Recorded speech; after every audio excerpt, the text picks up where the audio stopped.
You know, I'm leading with the evangelicals. I'm a good Christian, and I'm leading with the evangelicals. And I want to tell you something. Christianity, and I put it in the same vein and sometimes in the same sentences, Christianity is being chipped away at in this country. In this country. It's being chipped away at, and I'm not going to let it happen. You know, I was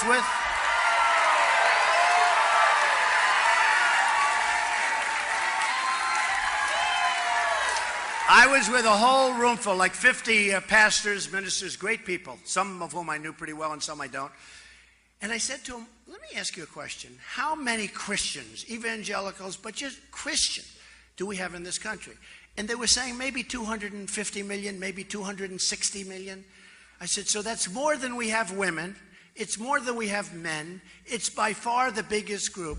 Then why aren't you banding together and getting the kinds of things you want?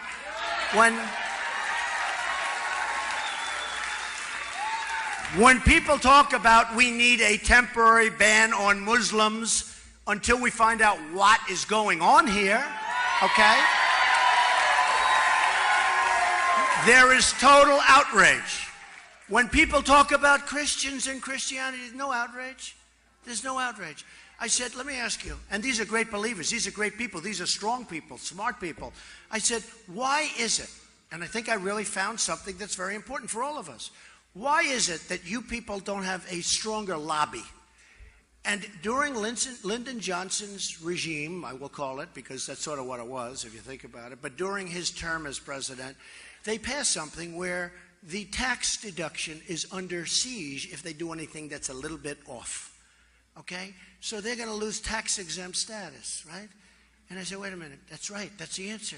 I figure, you know, I'm a pretty smart guy, I figure things out pretty quickly. So as soon as I mentioned it, I said, that's it. Because I said then, so the man walking, I was in Trump Tower, I pointed down to the sidewalk, there were people walking on the sidewalk. I said, then those people walking on the sidewalk are more powerful than you people in the clergy, the pastors, the ministers, the priests, the people in the clergy. They're more powerful. They said, that's right. I said, not going to happen anymore. We're going to get rid of that thing. I want Christianity to have a strong flavor. Why did we ever pass a thing like that? And it's so important. I mean, really, they've shut Christianity down. And these are great people, but they're afraid to do. For instance, some people came up to me, Mr. Trump, I love you. You're the best. You're going to be the greatest leader. You're going to be. I want to endorse you. I'm endorsing you. But I'm not allowed to do it publicly because if I do it publicly, I may lose for the church the tax-exempt status. So they're really being silenced, and we can't let that happen.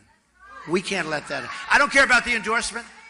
They're really being silenced. We can't let that happen. We're not going to let it happen. And we're going to get that thing repealed. And think of the power we have over the Democrats, over the Republicans. I mean, the power is incredible. So we're going to get that taken care of, and we're going to be back. And I'll tell you what, come Christmas time, we're going to all be in these department stores that don't have Merry Christmas, and we're going to see Merry Christmas right in those stores, right? They don't put it up anymore. We're going to see Merry Christmas at the department stores again, folks. You goes into these stores, you don't even see Merry Christmas anymore. You say, why? Why? The store owners and the big companies, especially like Macy's, which is a very disloyal company. But these big companies, they don't want to use it because it's not politically correct. It's going to be not politically correct not to put it up. You watch. You watch. You watch. So we're going to be saying Merry Christmas again. So I told you, they're chipping away at Christianity and they're chipping away at the Second Amendment every year, chip, chip.